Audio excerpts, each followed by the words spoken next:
Hi guys, Terry here. Well, today we're going to make these yummy chocolate covered peanut butter nutty bananas. Frozen, I might add.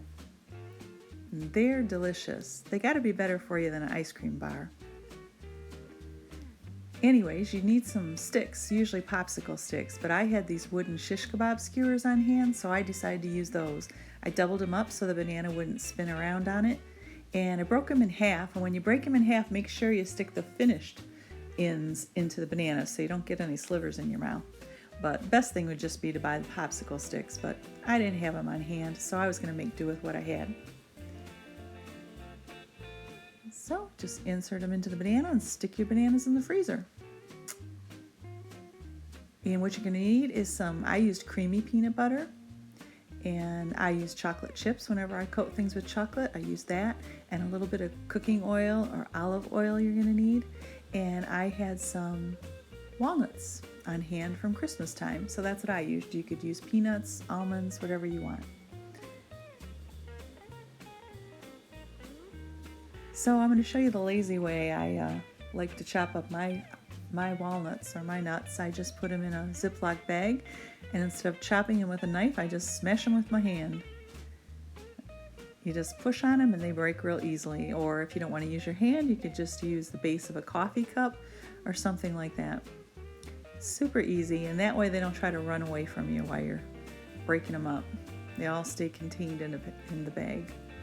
So, or you can chop them with a knife if you want. Like I said, I'm just lazy. Sometimes they have big chunks in them still, but we kind of like that. We like the big chunks of nuts and whatever we're making. Next, I just had these chocolate chips left over, and I had to taste them and make sure they're safe, of course. And I just mixed them with another bag I had. I think about total I used probably about a cup of chocolate chips. You can use dark, semi-sweet, milk chocolate, whatever you like. These I had, they were kind of big chocolate chips. Of course, I tasted them to make sure they were safe too, but they were fine. You know, girls got to do what a girl's got to do. So, and then I decided I was going to make more. I just had 3. I thought, all this work, it's not enough for just 3 bananas. So I cut up a few more, put some sticks in it, and then I'm going to get them in the freezer, freeze them all up, and put the walnuts in a bowl. And next I'm going to get my chocolate going. I always melt my chocolate in a microwave as opposed to a double boiler. I think it's just easier. But here I think I add about 2 teaspoons to a tablespoon of oil. All you want is enough when you mix it up that the chocolate chips are nice and coated and shiny with the oil. You don't want puddles of oil in your bowl, just enough to cover them. I think this makes it creamier and it helps it to melt nicer, smoother. That's just the way I do it. So I put it in the microwave. These are my frozen bananas, but I have the chocolate in the microwave only at little 30-second spurts at a time. I do that so you don't burn it, because even in a microwave it's very easy to burn chocolate. So I'll do a little 30-second shot, I'll stir it up, do it 30 seconds again. You just kind of got to be patient and take your time doing it. It probably takes a couple minutes total. So the bananas I probably froze for about an hour, so they were good and frozen. And then I wondered how the peanut butter would go on, but it just spread on really nice. I think the frozenness of the banana caused it to stick really good. So I just made sure the banana was completely covered. It looks really thick. I didn't do it real thick, but I did do it enough so when I rolled it into the nuts had something to stick to. You'll see. Because you don't want globs of peanut butter, obviously, or that'll probably just be sliding off by the time you put the chocolate on. Just enough to cover it.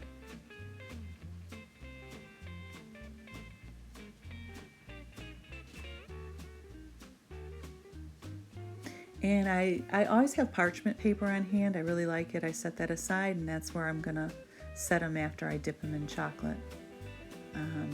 When you roll it in the nuts, you can just take them, and any bare spots, just press the nuts into it. It sticks really good to the peanut butter.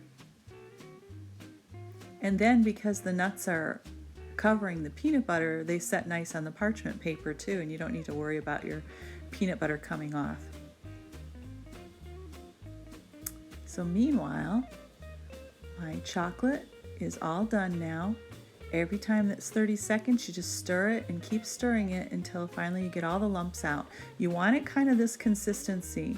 And then I put my chocolate into a cup thinking it would be a little easier to coat than a bowl. And it was, but I still had to use a spoon to get to spots that it didn't get to. You want your chocolate thin enough to go on easily, but not so thin it runs off. And of course not too thick that it's just so thick and hard that it's hard to even bite when it's frozen. If the chocolate seems too runny right after you get it out of the microwave, sometimes it's a good idea to just let it start to cool a little bit. Of course, as it cools, it'll thicken. So if it's a little too runny at first, as it cools, it gets thicker and thicker. And if it gets too thick, then you could microwave it a little longer, heat it up to thin it out again. You'll get the idea.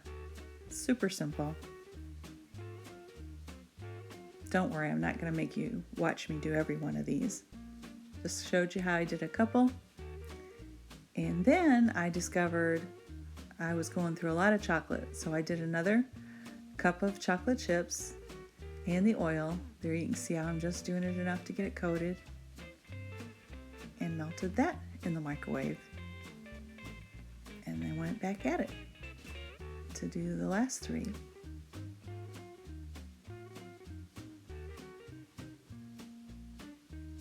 It's a really easy dessert to make, but it is kind of messy. And then you can see they're already starting to harden by just sitting on the parchment paper. But of course, when they're done, we put them back in the freezer and they're going to stay frozen. They're like a ice cream bar or something. And then I realized I had some chocolate left over in that cup and I didn't want to waste it. So I decided I'm going to make some chocolate bark. So I took the remaining chocolate, threw in some more walnuts, and just stir it up. We're definitely going to have our share of chocolate. The nice thing is these go in the freezer and can stay in there for a long time. And me and my hubby, I just spread this out on some parchment paper, as you can see, and stick that in the freezer with bananas. We left these, here they are, frozen and done. We left these in the freezer for a long time. You can just pull one out and slice it up if you want and share it. You don't need to eat a whole one because they are pretty rich. You can see there's little strings of chocolate or whatever. If there's little puddles where it sticks, just break it off. And then I'm going to stick them in little sandwich bags to individually wrap them and just zip it up to the stick there. And then whenever I freeze anything, I always double bag it because I don't like things coming out of the freezer and then they taste like the freezer or they get freezer burn on them. So I put these all in the little sandwich bags, and then you'll see later I put them all in freezer Ziploc bags.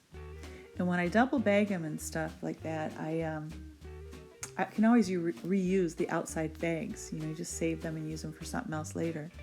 I realized I hadn't cut one open or tasted it before I started wrapping them up. And here's what you have. It is so good. You have the frozen banana, and the peanut butter thickens almost like a caramel around it. And the nuts, and they are delicious.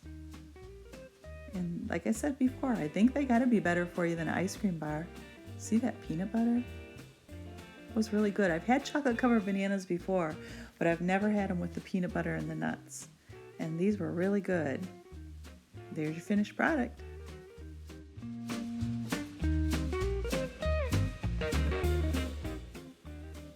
Now we'll just get these all bagged up and we'll get to our little bonus feature there, the chocolate bark, which I didn't intend on making, but you can't let some chocolate go to waste, right?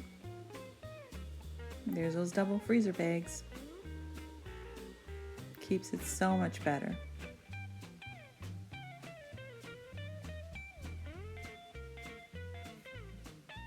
Put them back in the freezer and take the chocolate bark out.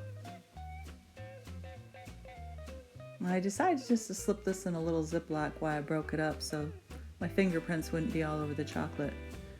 I didn't think that'd be very appetizing to people. So I just broke it up that way And look what we got. Isn't that pretty?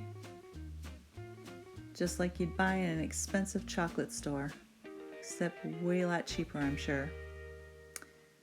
And there you go. Thanks so much for watching, guys. I really appreciate it. Hey, if you like this video, would you give me a thumbs up and subscribe? It sure would help out my channel. I hope you try these and I hope you like them. And I hope to see you next time, guys. Bye-bye.